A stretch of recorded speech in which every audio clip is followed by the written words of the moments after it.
स्थापितं ये स्वयं रूपा कदा मह्यं ददाति स्वपदान्तिकं वन्देऽहं श्रीगुरो श्रीयुतापदिकमलं श्रीगुरुं वैष्णवञ्च श्रीरूपं साग्रजातं सहगं रघुनाथान्वितं तं सजीवम् साद्वैतं सावधूतं परिजनसहितं कृष्णचैतन्यदेवं श्री राधा कृष्ण पादान सहगन ललिता श्री विशाखान्विताक्ष हे कृष्ण करुणा सिंधु दीनबंधु जगतपते गोपेश गोपिका कांत राधा कांत नमस्ते तप्त कांचन वाले राधे वृंदावनेश्वरी वृषभानुसुते देवी प्रणमामि हरिप्रिये वाञ्छा कल्पतरुभ्यश्च कृपा सिन्धुभ्य एव च पतितानां पावनेभ्यो वैष्णवेभ्यो नमो नमः। जय श्री कृष्ण चैतन्य प्रभु नित्यानंद श्री अद्वैत गदाधर श्रीवासादि गौर भक्त वृंद हरे कृष्णा कृष्णा कृष्णा हरे हरे हरे राम राम राम हरे हरे। नमो विष्णुपादाय कृष्ण पृष्ठाय भूतले श्रीमते भक्ति वेदांत स्वामी नित्य नामिने नमस्ते सारस्वती देवे गौरवाणी प्रचारिणे निर्विशेष शून्यवादी पाश्चात्य देशतारिणे प्रभुपाद की जय।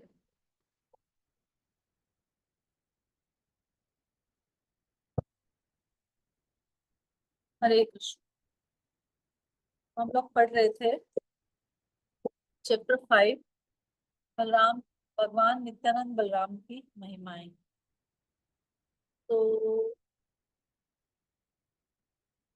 मेरी बुक में नंबर लगा हुआ है 147। कहाँ तक पढ़ा हमने? माता जी 148 तक पढ़ लिया था। 48 पढ़ लिया था, ठीक है। 149 पढ़ते हैं। नित्यानंद स्वरूप पूर्वे हैया लक्ष्मण लघु भ्राता हैया करे रामे रसेवाना। तो कह रहे भगवान नित्यानंद स्वरूप पूर्व जन्म में लक्ष्मण के रूप में प्रकट हुए थे और उन्होंने भगवान रामचंद्र की सेवा उनके छोटे भाई के रूप में की थी। हाँ, पहले तो नित्यानंद जी का तत्व बता दिया इन्होंने, कौन है नित्यानंद जी, स्पिरिचुअल वर्ल्ड में कौन है, उनके अंदर क्या क्या शक्तियां हैं, किस किस चीज को कंट्रोल करते हैं, ये सारा कुछ उन्होंने बता दिया पहले। और अब बता रहे हैं कि वो किस किस रूप में यहाँ पर आए हैं। तो अभी किस रूप में आए हैं? यहाँ पर लक्ष्मण के रूप में आए हैं। और भगवान रामचंद्र की सेवा उनके छोटे भाई के रूप में। तो कह रहे शंकर संप्रदाय के सन्यासियों में ब्रह्मचारियों को कई नामों से पुकारा जाता है। हर सन्यासी के कुछ सहायक होते हैं जिन्हें ब्रह्मचारी कहते हैं, जो सन्यासी के नाम के अनुसार विभिन्न नामों से जाने जाते हैं। ऐसे ब्रह्मचारियों में 4 नाम हैं, स्वरूप, आनंद, प्रकाश और चैतन्य।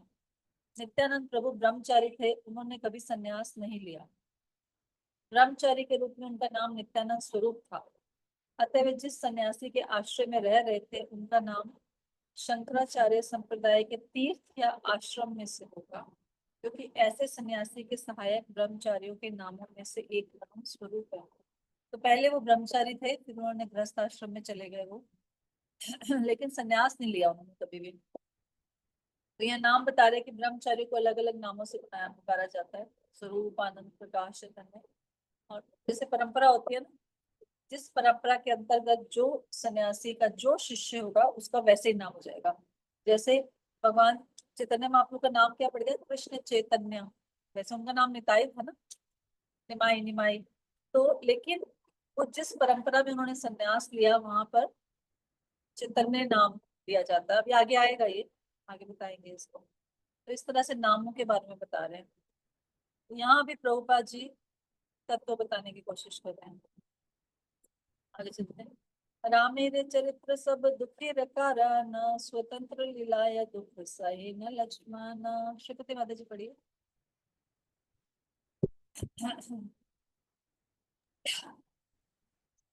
भगवान राम के कार्यकलाप दुखों से भरे थे, किंतु लक्ष्मण ने स्वेच्छा से उस दुख को सहन किया। निषेध करते नारे जाते छोटे भाई, मौन धरी रहे लक्ष्मण मने दुख पाए। छोटे भाई के रूप में वे भगवान राम को उनके संकल्प से रोक नहीं सके, अतः वे मौन रहे, भले ही मन वे दुखी थे। अब पहले ये एटिकेट फॉलो होता था, अभी तो आजकल कोई एटिकेट फॉलो नहीं होता। पहले ये एटिकेट फॉलो होता था कि बड़ा भाई को छोटा भाई कुछ नहीं कह सकता। ये देखिए समझने वाली बात है। अभी तो कुछ नहीं फॉलो करते हैं, लड़ाई करते हैं, झगड़ा करते हैं, सब करते हैं। पहले का बता रहे हैं। लक्ष्मण जी, राम जी कुछ भी कर रहे हैं, यहाँ जा रहे हैं, वहां जा रहे हैं, सीता को छोड़ रहे हैं, यहाँ सब कुछ कर रहे हैं, लेकिन लक्ष्मण जी कभी जुबान निकाल के ये नहीं पूछ पाए कि क्यों कर रहे हो ऐसा। इसलिए वो मन ही मन बड़े दुखी थे। तो ये संस्कार थे पहले। आगे, कृष्ण अवतारे ज्येष्ठ हैला सेवार कराना, कृष्ण के कराइल नाना सुख आस्वादना। जब भगवान कृष्ण प्रकट हुए तो वे बलराम उनकी मन भर के सेवा करने एवं सभी प्रकार के सुखों का भोग कराने के लिए उनके बड़े भाई बने। हाँ, कहते हैं कि छोटे भाई के रूप में तो मेरी बात सुनते नहीं थे, अब मैं बड़ा होकर कम से कम जो मैं ऑर्डर दूंगा इनको पूरा तो करना पड़ेगा, इसलिए मैं बड़े भाई के रूप में प्रकट हो जाता हूँ। बड़े भाई की बात छोटे भाई, अब राम कृष्ण छोटे हो गए तो उनको मानना ही पड़ेगा। तो वो उनकी शादी भी हुई थी ना जब सुभद्रा और अर्जुन की, बलराम जी नहीं चाहते थे। तो बलराम जी को कैसे मनाया उन्होंने, वो युद्ध से युद्ध कर दिया उन्होंने। पहले तो भिक्षुक बन के आए, ब्राह्मण बन के आए, ब्राह्मण बन के आए और उसका हरण करके ले गए सुभद्रा का। तो राक्षस रीति से विवाह कर लिया उन्होंने। बलराम जी को बहुत गुस्सा आया, ऐसे कैसे कर दिया। और फिर बलराम जी ने लड़ाई करने के लिए निकल पड़े कि मैं तो ऐसा नहीं होने दूंगा, लेकिन बाद में कृष्ण उनके पैर पड़ गए। पैर पड़ गए कि देखो अब तो होना था जो हो गया, अभी अपनी बहन को माफ करो, उसका भी सुख किसी में ही है, ये है वो है। और उनको फ्लैटरिंग कर करके मना लिया। तो बलराम जी हालांकि ये नहीं चाहते थे, बाद में वो मान गए, प्रेम पूर्वक उन्होंने मनाया उन्हें। तो उन्होंने कहा कि मैं सारे डिसीजन कौन लूंगा, मैं लूंगा, क्योंकि अब मैं बड़ा हूँ, आपने अपनी मनमानी कर ली जो करनी थी, तो अभी मैं लेना चाहता हूँ डिसीजन। तो उनकी सेवा करने के लिए और सभी प्रकार के सुखों का भोग कराने के लिए, किसको कराने के लिए, कृष्ण को, उनके बड़े भाई को। करने के लिए नहीं, सभी प्रकार के सुखों का भोग करने के लिए नहीं, कराने के लिए। राम लक्ष्मण कृष्ण रामेर अंश विशेष, अवतार काले तुम्हे दोहाते प्रवेश। श्री राम तथा श्री लक्ष्मण जो क्रमशः भगवान कृष्ण तथा बलराम के पूर्ण अंश हैं, कृष्ण तथा बलराम के आविर्भाव के समय उनमें प्रविष्ट हो गए। तात्पर्य, लघु भागवतामृत ने विष्णु धर्मोत्तर का संदर्भ देते हुए बताया है कि राम वासुदेव के अवतार हैं, लक्ष्मण संकर्षण के अवतार हैं, भरत प्रद्युम्न के तथा शत्रुघ्न अनिरुद्ध के अवतार हैं। पद्म पुराण में रामचंद्र को नारायण कहा गया है तथा लक्ष्मण भरत शत्रुघ्न को क्रमशः शेष शंख चक्र तथा शंख कहा गया है। स्कंद पुराण के राम गीत में लक्ष्मण भरत तथा शत्रुघ्न को भगवान राम के 3 परिचारक कहा गया है। तो अलग अलग जगह पर अलग अलग तरह से पाया जाता है, बट बेसिकली यही समझने वाली बात है कि ये बहुत, है ना, ये जो तत्व है, विष्णु तत्व या राम जी है, कृष्ण है ना, इनकी महानता कितनी ज्यादा है ये हम समझ नहीं पाएंगे। तो इनको अलग अलग तरह से अलग अलग जगह पे डिस्क्राइब किया गया। सेई अंश लना ज्येष्ठ कनिष्ठ अभिमान, अंशाशी रूपे शास्त्रे करे व्याख्यान।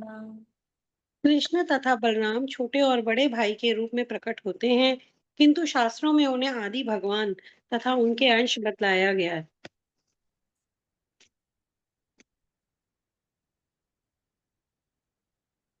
रामादिमूर्ति कला नियमेन तिष्ठन्, नानावतारम करो द्रोणेषु किंतु, कृष्ण स्वयं संभवत परम पुमान्यो, गोविंदमादि पुरुषं तमहं भजामि।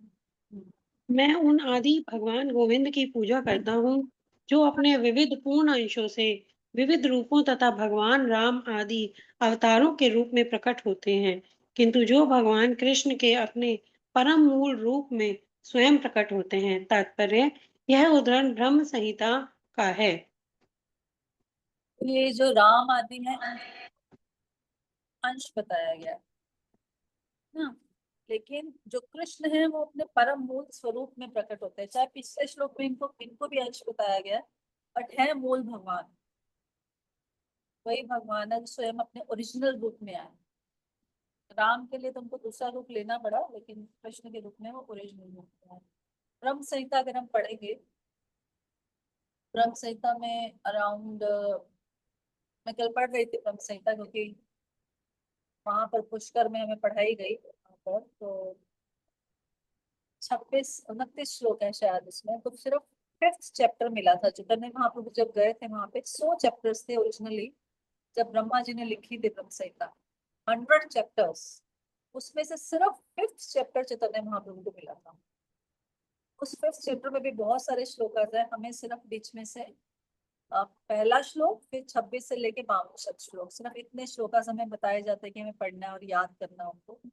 तो हर श्लोक में हर भगवान के बारे में विस्तृत वर्णन है। जैसे यहाँ पर ये क्या बताया, रामादि मूर्ति कला विष्णु में उत्कृष्टम, यहाँ भगवान राम के बारे में बताया गया। ऐसे किसी में दुर्गा जी के बारे में बताया जाएगा, किसी में शंकर भगवान के बारे में बताया जाएगा, किसी श्लोक में सूर्य भगवान के बारे में बताया जाएगा, तो हर भगवान के, दुर्गा जी के बारे में बताया जाएगा। एक एक श्लोक में एक एक व्यक्ति के बारे में बताया गया। तो कभी हम पढ़ें ब्रह्म संहिता को तो हमें बहुत अच्छा लगेगा। अगर हम रोज एक श्लोक भी पढ़ें ब्रह्म संहिता का, तो हमें उस तत्व के पता चलेगा। तत्व है ना भगवान का, कि कौन कहाँ कैसे है, उसको पढ़ना चाहिए। मैं आपको उसका भेज दूंगी व्हाट्सएप पे, आप उसको घर में रीड करिए एक बार, और फिर हम उसको समझ सकते हैं धीरे धीरे। एक दो बार रीड करेंगे तो फिर हम उसको समझेंगे। तो यहाँ पर ये ब्रह्म संहिता से ये बताया गया कि ब्रह्मा जी क्या कह रहे हैं, कि मैं हूँ आदि गोविंद की पूजा करता हूँ, जो अपने विविध पूर्ण अंशों से विविध रूपों तथा भगवान राम आदि के अवतारों में प्रकट होते हैं। ब्रह्मा जी कह रहे हैं, ब्रह्मा जी को कैसे हुई रियलाइजेशन, उनको स्वयं अनुभूति हुई, भगवान ने उनके हृदय में ज्ञान प्रकट किया। ये सारा ज्ञान किसका दिया हुआ है, भगवान का दिया हुआ है, इसलिए वो ऐसा लिख रहे हैं। ब्रह्मा जी को पढ़ाने वाला कोई टीचर नहीं था वहां पे, कोई किताब नहीं थी, कुछ कुछ नहीं था। लेकिन जब उन्होंने तप तप तप करके तप किया, तो भगवान ने उनको रियलाइजेशन दी। तभी तो पहला श्लोक जो है हमारा भागवतम का, उसमें क्या बोलता है, तेन ब्रह्मा हृदय आदि कव्य, हमने याद किया था वो श्लोक, कि ये जो भगवान है उन्होंने, जो सबसे बड़े कवि हैं जो ब्रह्मा जी, क्योंकि सबसे पहले पोइट्री किसने लिखी, ब्रह्मा जी ने लिखी ब्रह्म संहिता के रूप में। उन ब्रह्मा के हृदय में भी तेन ब्रह्मा हृदय आदि कवि, उनके हृदय में ज्ञान दिया। किसने दिया, उन परम भगवान ने दिया, सबके बारे में ज्ञान दिया, अपने बारे में भी दिया, अपनी शक्तियों के बारे में ज्ञान दिया, अपने अंश अवतारों के रूप के बारे में ज्ञान दिया, अपने पूर्णांशों के बारे में ज्ञान दिया, सबके बारे में ज्ञान दिया। इस तरह गोविंद की, उन गोविंद की कौन पूजा कर रहे हैं, भगवान ब्रह्मा, जो सृष्टि करता है, हमारी सृष्टि का सृष्टि करता है।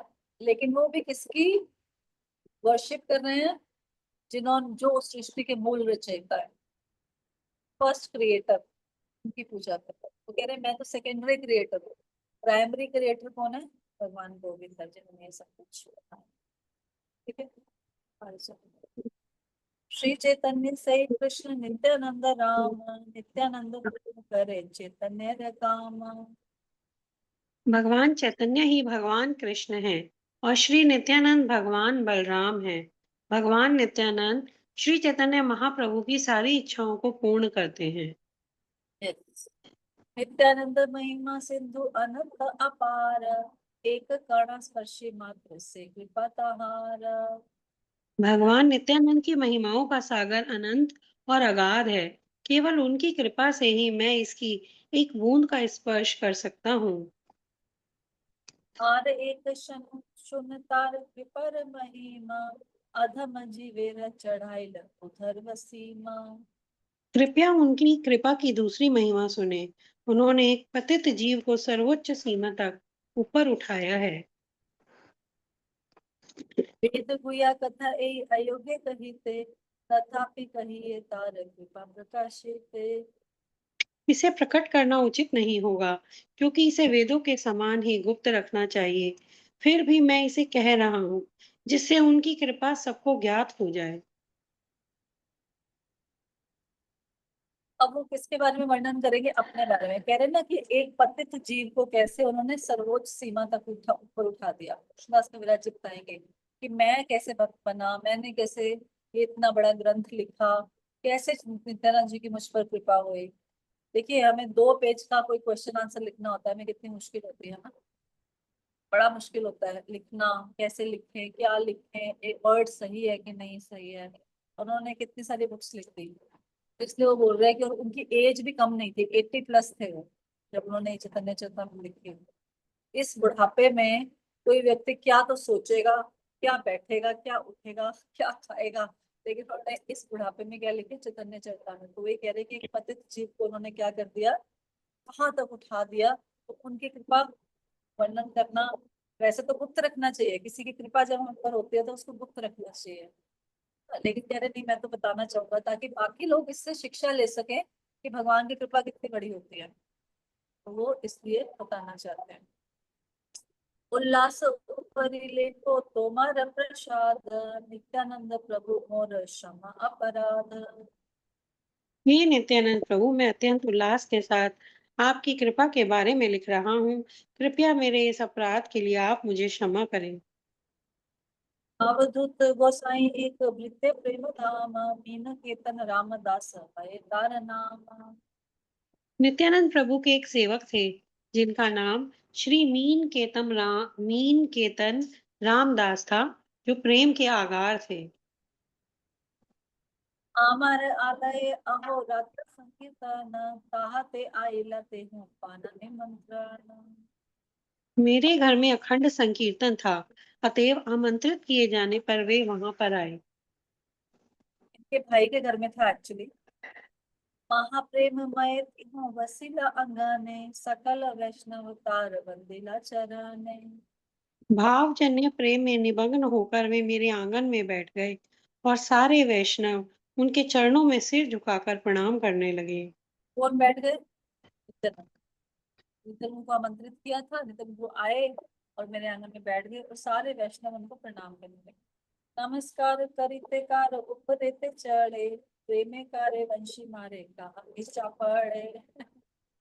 भगवत प्रेम के आनंद में वे कभी नमस्कार करने वाले के कंधे पर चढ़ जाते, कभी अन्यों को अपनी बांसुरी से मारते या उन्हें मुख पर धीरे से चपत लगा देते। नित्यानंद प्रभु का जो चरित्र है ना, वो बड़ा विचित्र है। उसको समझने के लिए हमें एटिकेट्स से परे होना पड़ेगा। मतलब उनको अवधूत बोला जाता है ना, अवधूत। आजकल की दुनिया में उसको क्या बोलेंगे? पगला। कि वो व्यक्ति कुछ भी कर सकता है, उसके लिए किसी चीज की कोई सीमा नहीं है, किसी चीज का कोई रिस्ट्रिक्शन नहीं है। उसके मन में आएगा, जो मन में आएगा वो करेगा, इसलिए वो क्या बोला जाता है? अवधूत। तो वो कह रहे हैं कि कोई अब हमें प्रणाम करे, मान लो हमें कोई प्रणाम कर रहा है, हम उसके कंधे पर चढ़ेंगे? नहीं, है ना। लेकिन वो प्रेम में इतने मस्त थे, भगवत प्रेम में, कि अगर वो कोई प्रणाम कर रहा है तो उस व्यक्ति को, कि वो मुझे प्रणाम कर रहा है, उसके प्रति उसका इतना अगाध प्रेम विकसित हो जाता था कि वो उसके कंधे पे चढ़ जाते थे। कभी किसी को अपनी बांसुरी से मारते थे ना, प्रेम से जैसे चपत लगाते हैं ना, वैसे चपत लगा देते थे। बड़ा डिफरेंट कैरेक्टर है उनका, नित्यानंद प्रभु का। कई बार समझ में नहीं आता, कई बार लगता है कि ऐसे ऐसे कोई भगवान कैसे हो सकता है। लेकिन चैतन्य चेतामृत पढ़ेंगे तो हमें समझ में आएगा कि कैसे भगवान हो सकता है। तो छोटी छोटी स्टोरीज अगर हम सुनते हैं तो हमें कई बार खुद ही, मुझे भी डाउट होना शुरू हो जाता है कि ऐसे कैसे कर सकते हैं ये, ऐसा तो नहीं करना चाहिए था। लेकिन इसीलिए उनको अवधूत बोला जाता है। अवधूत जो अपनी, है ना, मन की स्थिति से ऊपर है ना। मतलब नॉर्मली जैसे आम व्यक्ति के मन में कुछ चल रहा होगा, बाहर कुछ और दिखाता है कि नहीं? सारी दुनिया हम्म। करती है ना, अंदर कुछ और चल रहा होता है लेकिन वो दिखाते बाहर कुछ हो रहा है। बाहर बहुत अच्छा, बहुत अच्छा, बहुत अच्छा दिखाएंगे, अंदर चाहे तूफान मचाओ। लेकिन नित्तर को जो मन में चल रहा है वो बाहर प्रकट कर देते थे। प्रेम आ रहा है तो प्रेम दिखाएंगे, गुस्सा आ रहा है तो गुस्सा भी दिखा देंगे, है ना। इसलिए उनको अवधूत बोला जाता। से नयन देखते अश्रु भय मन यार, से नेत्र अविच्छन वह अश्रुधार। जब कोई मीन केतन रामदास की आंखें देखता तो उसके नेत्रों से भी स्वतः अश्रु बहने लगते, क्योंकि मीन केतन रामदास के नेत्रों से अश्रु की धारा निरंतर बहती रहती थी। अच्छा, यहाँ पर सॉरी, नित्यानंद प्रभु अभी आएंगे, ये मीन केतन रामदास की बात होगी। मीन केतन दास रामदास के मन में भी इतना क्यों था, ये जो जैसी हरकतें वो करते, क्योंकि वो नित्यानंद प्रभु के बहुत बड़े भक्त हैं, इसलिए उनके अंदर भी उनका आवेश था, नित्यानंद प्रभु का। नित्यानंद,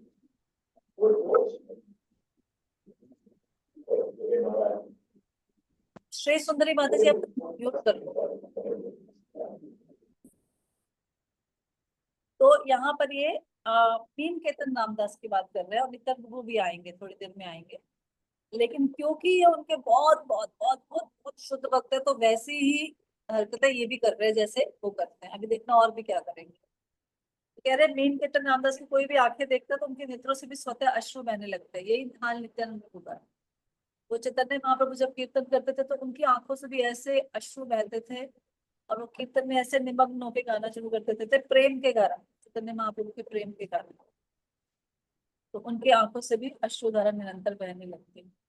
कबू कोन अंगे देखी पुलक कदम्ब, एक अंगे जाए तार आर अंगे कंप। कभी उनके शरीर के कुछ भागों में कदम्ब फूलों के समान आनंद का उभार दृष्टिगत होता और कभी शरीर का एक अंग जड़ हो जाता जबकि दूसरा अंग कांपने लगता था। अब ये चैतन्य चैतन्य में आपको सारी ऐसी चीजें मिलेंगी। कोई एक अंग जड़ हो गया, कोई है ना, कोई कांपने लग गया, कोई बेहोश हो गया, कोई लंबा हो गया, कोई छोटा हो गया। बस ये ऐसे अजीब अजीब इसमें सुनने को मिलेगा, जो नॉर्मल जिंदगी में शायद हमने कभी भी देखा होगा। तो क्यों हो रहा है? ये सारा प्रेम के कारण हो रहा है सबका। आगे, नित्यानंद बलि यबे करे नहंकार, कहाँ देखी लोके है चमत्कार। जब भी वे नित्यानंद का नाम लेकर जोर से चित्कार करते तो उनके आसपास के लोग अत्यधिक विस्मित हो जाते थे। देखिए वो कितना प्रेम में थे नित्यानंद के साथ। उनको इतना प्रेम था नित्यानंद के साथ, सिर्फ उनका नाम लेने मात्र से वो जोर जोर से चित्कार करना शुरू कर दिया। इतना प्रेम। गुणार्णव मिश्र नामे एक विप्र आर्य, श्रीमूर्ति निकटे ते करे सेवा कार्य। श्री गुरुनानक मिश्र नामक एक सम्मानीय ब्राह्मण अर्चा विग्रह की सेवा करता था। वहां पे एक और व्यक्ति आया हुआ था जिसका नाम था गुणार्णव मिश्र। अब अर्चा वेद की सेवा करता है तो ब्राह्मण है वो, है ना। अब देखो आगे क्या होता है। अंगने आसियते हम नागेल संभाष, तहाँ देखी क्रुद्ध हुआ भले रामदास। जब मीन के तन आंगन में बैठे थे तो इस ब्राह्मण ने उनका सम्मान नहीं किया। यह देखकर श्री रामदास क्रुद्ध हुए और बोले, एई तदित्वे सुत रोमहर्षण, फल देव देखी ये न केल प्रत्यु प्रत्युगम। यहाँ मैं दूसरा रोमहर्षण सूत देख रहा हूँ जो भगवान बलराम को देखकर सम्मान प्रदर्शित करने के लिए उठ खड़ा नहीं हुआ।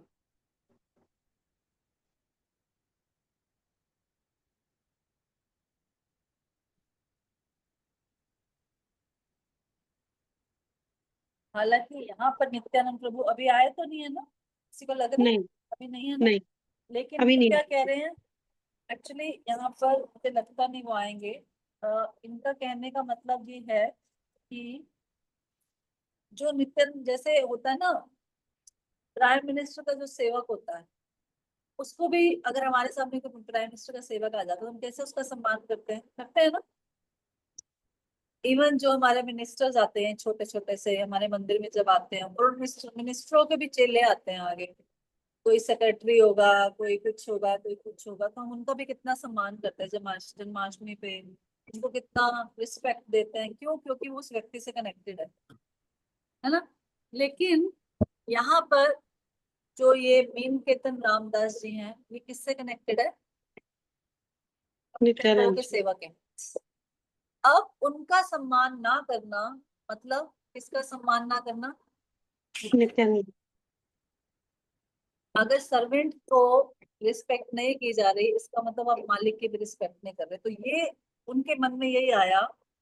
जैसे कृष्णा बुक में है ना, बलराम जी गए थे तो रोम हर्षण सूत्र था, उसने व्यास आसन पे बैठा था, वो खड़ा नहीं हुआ बलराम जी को देख के।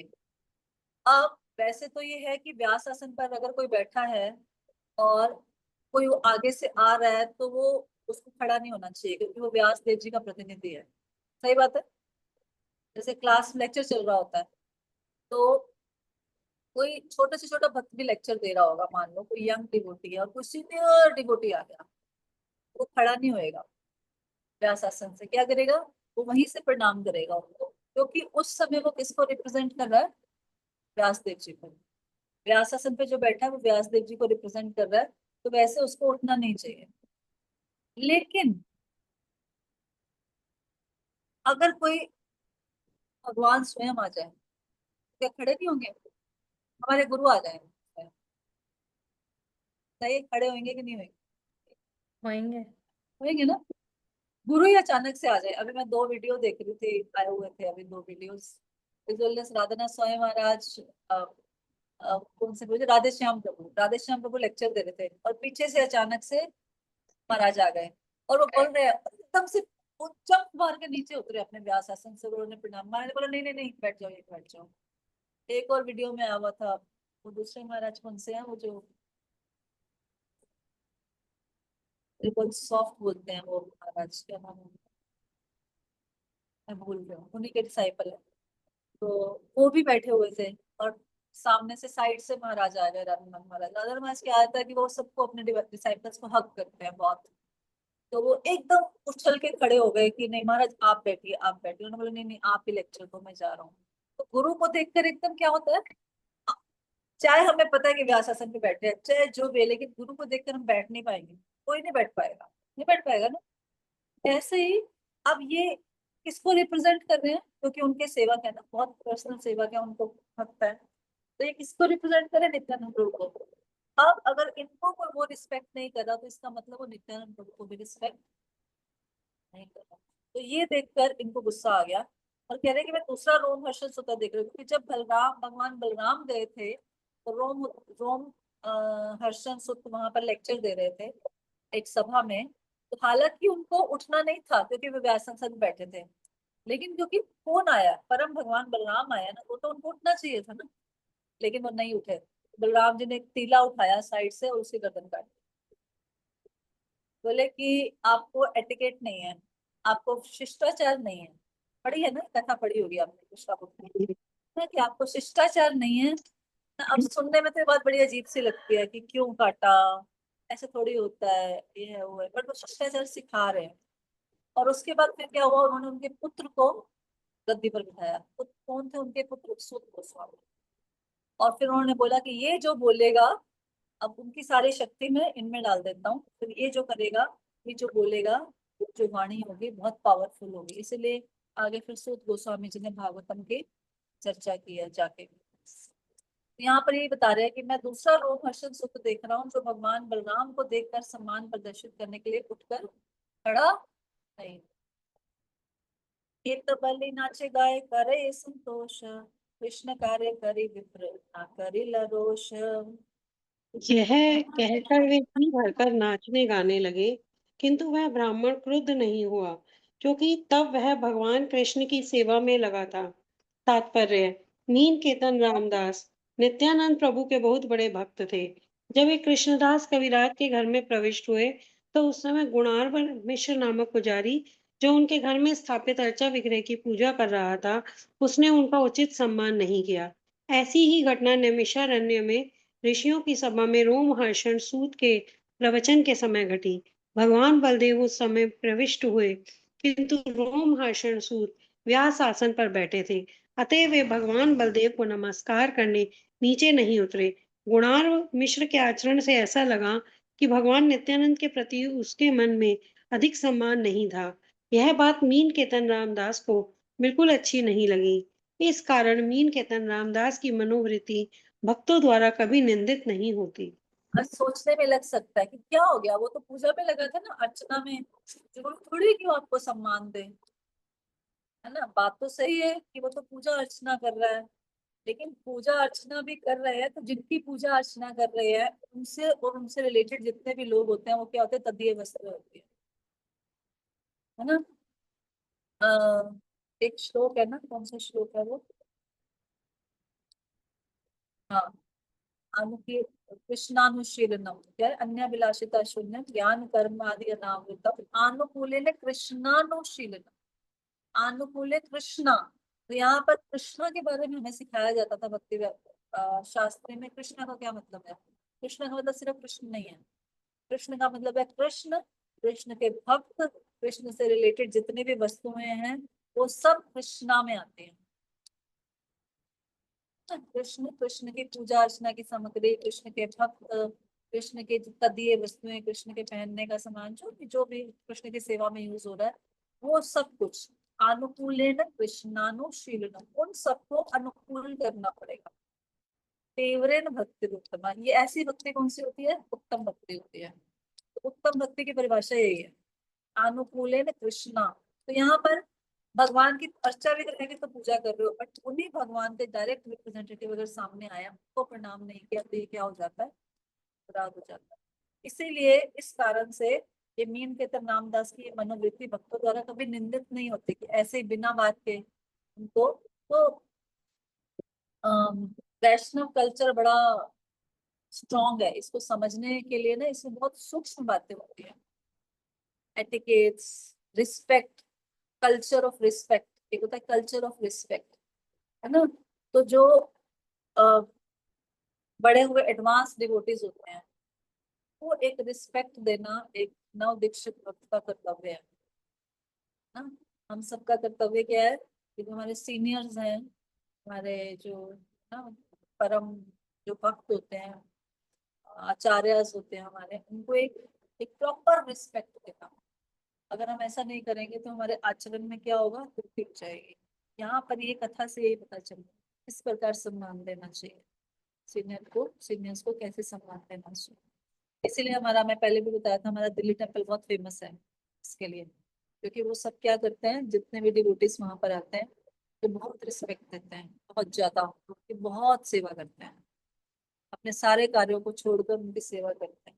ये एटिकेट में हमारी गुरु परंपरा से मिला है। ठीक है, आगे बढ़ते हैं। उत्सावांते गेला तिहो करी अप्रसाद, मोर भ्राता सने तार किछु हेलवाद। सब समाप्त होने पर मीन केतन रामदास हर एक को आशीर्वाद देकर चले गए। उस समय मेरे भाई के साथ उनका कुछ विवाद उठ खड़ा हुआ। वहां पर इनके भाई भी थे, कृष्णदास कविराज गोस्वामी के। चैतन्य प्रभु ते तार सुदृढ़ विश्वास, नित्यानंद प्रति तार विश्वास आभास। मेरे भाई की भगवान श्री चैतन्य महाप्रभु में अटूट श्रद्धा थी, किंतु भगवान नित्यानंद में थोड़ी सी ही श्रद्धा थी। इहा जानी रामदास दुख हईले मन, तब ते भ्रातारे आमे करीनु भस्म में। यह जानकर रामदास मन ही मन खिन्न हुए। तब मैंने अपने भाई की भर्त्सना की। हम्म। तो उनका उनके भाई से भी थोड़ा सा मिसअंडरस्टैंडिंग हो गई, क्योंकि क्या, उनके भाई चैतन्य महाप्रभु को तो भगवान मानते थे, लेकिन कहते थे नित्यानंद वो तो कैसे भगवान हो सकता, तो हरकतें ही बड़ी अजीब अजीब हैं। कभी किसी की गोदी में चढ़ जाएंगे, कभी किसी के कंधे में चढ़ जाएंगे, कभी कुछ करना शुरू कर देंगे, कभी अपने सारे कपड़े उतार देंगे, कभी कुछ और करना शुरू कर देंगे। तो ऐसा व्यक्ति भगवान कैसे हो सकता है? इनके मन में डाउट था नित्यानंद को, इनको उतनी श्रद्धा नहीं थी। होती है ना, हमारी भी कई बार ऐसे होता है कि श्रद्धा नहीं होती किसी में। इस चीज को जानकर, हालांकि उन्होंने कुछ बोला नहीं, कुछ नहीं, लेकिन व्यवहार से पता चल जाता ना। कहते हैं action speaks louder than words. तो व्यवहार से पता चल जाता है। तो उनके मन में उनके भाई को देख के भी बड़ी खिन्नता हुई कि ये व्यक्ति भी नित्यानंद जी को इतनी श्रद्धा से नहीं देखता, तो इस कारण दुखी होकर वो वहां से चले गए। और ये जो कृष्णदास कविराज थे, इनको पता लग गया कि वो भक्त जो है इस कारण से दुखी हो गए। पहले तो वो गुणार्णव मिश्र ने रिस्पेक्ट नहीं की, और फिर दूसरा इन्होंने भी ज्यादा रिस्पेक्ट नहीं की, इस कारण से वो दुखी होकर चले गए। तो इन्होंने अपने भाई को बोला, दुई भाई एक तनु समान प्रकाश, नित्यानंद ना मान तो बार हबे सर्वनाश। मैंने उससे कहा, ये दोनों भाई एक शरीर जैसे हैं, वे दोनों एक रूप हैं। यदि तुम भगवान नित्यानंद में श्रद्धा नहीं रखते तो तुम्हारा पतन होगा। तो ये तो हमारे भजन है बहुत सारे, है ना, नित्यानंद जी के बहुत सारे भजन हैं। उन भजनों में यही लिखा है कि अगर आप नित्यानंद जी को नहीं मानते हो, चैतन्य महाप्रभु को मानते हो, तो आप कभी भी आगे नहीं बढ़ सकते, क्योंकि नित्यानंद को ना आदि गुरु, तो जो हमारे जो गुरु हैं वो नित्यानंद जी का स्वरूप ही है, और उन्हें गुरु के द्वारा हमें भक्ति मिलती है। जो नित्यानंद को नहीं मानता, वो जो सिर्फ गौरांग महाप्रभु को मानता है, वो कभी भी आगे, क्योंकि सीढ़ी है ना, नीचे से सीढ़ी है ऊपर जाने तक, तो नित्यानंद जी के द्वारा ही हम गौरांग महाप्रभु तक पहुंच सकते हैं। मुझे याद है हमारी, उनका नाम क्या था, तो कनिका पुराना माता जी का नाम क्या था? कृष्ण समथिंग था ना, करुणामयी कौशल्या देवी दासी। करुणामयी कौशल्या माता जी। तो उनके लास्ट दिनों में मैं उनके पास रोज जाती थी, 15 दिन तक मैं जाती रही। तो उनको पता नहीं क्या था, उनको नित्यानंद जी से बहुत अटैचमेंट थे। हालांकि उनको देख के मुझे भी लगता था कि मुझे भी कोई अटैचमेंट नहीं है, जितनी अटैचमेंट उनको थी ना। मैं उनको भागवतम सुना रही थी या मैं उनको चैतन्य चरितमृत पढ़ के सुनाती थी, तो ना मैं कोई भजन गाना शुरू कर देती, बोलते नहीं नहीं मैं भजन गाऊंगी। और वो निताई, सारे भजन निताई के, सारे भजन निताई के। मैं उनकी श्रद्धा देख के मेरे को लगता था कि कितना, तो मैं उनको बोलती थी कि हाँ हाँ ठीक है, चलो कुछ और नहीं नहीं नहीं नहीं, निताई, मेरे निताई, मेरे निताई, मेरे निताई, नित्यानंद प्रभु, नित्यानंद प्रभु। और मतलब हर चीज में वो नित्यानंद प्रभु को लेके आती थी, कहती नित्यानंद प्रभु तो है जो हमें बाहर लेकर जाएंगे। मतलब 15-20 दिन तक। और लास्ट में भी जब उनका लास्ट मोमेंट था तब भी वो यही करती, गौर नित्यानंद, गौर निताई, गौर निताई, नित्यानंद प्रभु, नित्यानंद प्रभु, मतलब यही कह रही थी वो, नित्यानंद प्रभु मुझे ले चलो, अपने पास ले चलो। मतलब इतनी दृढ़ श्रद्धा मैंने किसी में नहीं देखी। मैं उनके साथ इतने दिन तक रही, 10-15, लास्ट में भी 5 दिन में उनके साथ थी। मतलब इतनी श्रद्धा देख के मुझे खुद को ऐसे महसूस हुआ कि मेरे पास तो उनकी 1% भी श्रद्धा नहीं है, जितनी श्रद्धा माता जी की है नित्यानंद प्रभु की। और देखिए उनका अंत कितना अच्छा हुआ, वृंदावन धाम में चैंटिंग, आसपास भक्त कर रहे हैं और पूरी रात उनसे वही डिस्कशन चल रही थी सारे। और मतलब ऐसी इतनी अच्छी चेतना उनकी, इतनी अच्छी चेतना में जाना असंभव है। अब जिस जिस चेतना में माता जी गई हैं, लास्ट रात के 10, 10:30 बजे तक हम डिस्कशन कर रहे थे, गौर निताई, ये वो, गुरु महाराज और ये सब। और फिर हम सोने गए, फिर हम सुबह दोबारा जब उनके पास गए, उस समय खैर वो बोल नहीं पा रही थी, सुबह के टाइम 10 बजे उन्होंने शरीर छोड़ा था। लेकिन रात को जब मैं वहां से 10, 10:30 बजे वापस गई रूम पे, तो यही चर्चा कर रही थी सारे। गौर निताई ऐसे, नित्यानंद प्रभु ऐसे, गुरु महाराज ऐसे, भक्ति सिद्धांत महाराज ऐसे, इतनी अच्छी चेतना उनकी। तो ये सब किसकी कृपा है? नित्यानंद जी की। तो उनका नित्यानंद जी में तो वही कहती थी, नहीं मेरे तो बस नित्यानंद है, मेरे तो बस नित्यानंद है। तो मतलब ये मैं श्रद्धा की बात बता रही हूँ, और इसी श्रद्धा के कारण उनको देखिए, वृंदावन में शरीर छोड़ना आम व्यक्ति नहीं छोड़ सकता। वो क्या करेगा, यहाँ से जाएगा वृंदावन शरीर छोड़ने के लिए, और वहां बोलेगा नहीं नहीं मैं तो बहुत बीमार हो गया, मुझे वापस ले चलो, मुझे अपोलो ले चलो, मुझे ये, मुझे सहन नहीं हो रहा, मुझसे ये नहीं हो रहा, मुझे दवाई दे दो, मुझे ये कर दो, नहीं कुछ नहीं। तो उनके ऊपर बहुत, क्योंकि उनकी इतनी दृढ़ श्रद्धा थी, मैंने आज तक किसी में इतनी दृढ़ श्रद्धा नहीं देखी भगवान के प्रति, बहुत थी। तो मैं उनको हमेशा याद करती हूँ नित्यानंद जी के लिए। और वो भजन भी बहुत सुंदर गाते थे, निताई के कठिन कठिन भजन गाते थे। ठीक है, तो यहाँ कह रहे हैं कि यदि तुम चैतन्य महाप्रभु में श्रद्धा रखते हो और नित्यानंद में नहीं रखते तो तुम्हारा क्या हो जाएगा, पतन हो जाएगा। एकेते विश्वास अन्य ना कर समान, अर्ध कुकुटी न्याय तुम्हारा प्रमाण। यदि एक में तुम्हारा विश्वास है किंतु दूसरे के प्रति अनादर है, तो तुम्हारा तर्क अर्ध कुकुटी न्याय के समान है, जिसमें आधी मुर्गी का तर्क स्वीकार किया जाता है। ना, मुर्गी नीचे से अंडे दे रही है तो नीचे वाला पोर्शन चाहिए, गला काट दो, क्या करना है इसका, गला खाना देना पड़ता है उसको। अर्ध कुकुटी न्याय हो गया है ना, खाना नहीं खाइए, नीचे नीचे से अंडे दे दो बस। तो वही है, चैतन्य महाप्रभु भगवान है तो बस, है ना, बाकी उनके साथ उनके तदीय वस्तुएं, उनके अंश, वो सब हमें कोई लेना देना नहीं है ना? ये अर्ध कुकुटी न्याय। किंवा दोहा ना मानी ना हय हयो तपाषंड, एके मानी आरे ना मानी ए मत भंड। एक भाई को मानना और दूसरे का अनादर करना और इस तरह दम्भी बनना, उससे तो यह बेहतर होगा कि दोनों भाइयों को ना मानकर नास्तिक बनना। क्रुद्ध है या वंशी भांगी, चले रामदास, तत्काले अमार भ्रातर है सर्वनाश। अतः श्री रामदास ने क्रोध में अपनी वंशी तोड़ डाली और वहां से चले गए, और उसी समय मेरे भाई का सर्वनाश हो गया। देखिए वैष्णव अपराध का फल न? ए तकैल तार सेवक प्रभाव, आर एक कही तार दया रस भाव। इस तरह मैंने भगवान नित्यानंद के सेवकों की शक्ति का वर्णन किया है। अब मैं उनकी कृपा की दूसरी विशेषता का वर्णन करूं। भाई के भर्ती सनु मुनि लन ए गुण, से रात्रे प्रभु मोरे तिला दर्शन। ये उस सौ पड़ेगा, कितना माता जी आप पढ़िए। हरे कृष्णा माता जी। उस रात भगवान नित्यानंद ने मुझे स्वप्न में दर्शन दिए, क्योंकि अपने भाई की भर्त्सना करके मैंने अच्छा कार्य किया था। नेहाटी निकटे छामट पूर्णा में ग्राम, तहाँ स्वप्न देखा दिला नित्यानंद राम। नैहाटी के निकटवर्ती झामटपुर गांव में नित्यानंद प्रभु ने मुझे स्वप्न में दर्शन दिया। तात्पर्य: अब झामटपुर तक रेलवे लाइन जाती है। यदि कोई वहां जाना चाहे तो वह कटवा रेलवे लाइन से रेलगाड़ी पकड़ सकता है और सीधे सालार स्टेशन जा सकता है। वहां से सीधे झामटपुर जाया जा सकता है। दंडवत या आम्ही पड़ी नुपाए थे, निज पाद पद्म प्रभु दिला मोर माथे। उन्हें नमस्कार करके मैं उनके चरणों में गिर पड़ा। तब उन्होंने मेरे सिर पर अपने चरण कमल रख दिए। उठ उठ बलि मोरे बले बार बार, उठी तारा रूप देखी है चमत्कार। उन्होंने मुझसे बारंबार कहा, उठो उठो। उठने पर मैं उनका सौंदर्य देखकर अत्यधिक विस्मित हुआ। श्याम चिकन कांते प्रकांड शरीर, साक्षात कंदर्प ये छे महामल्लवीर। उनका रंग चिकना श्यामल वर्ण का था। वे अपने लंबे बलिष्ठ वीर जैसे शारीरिक आकार के कारण साक्षात कामदेव जैसे लग रहे थे।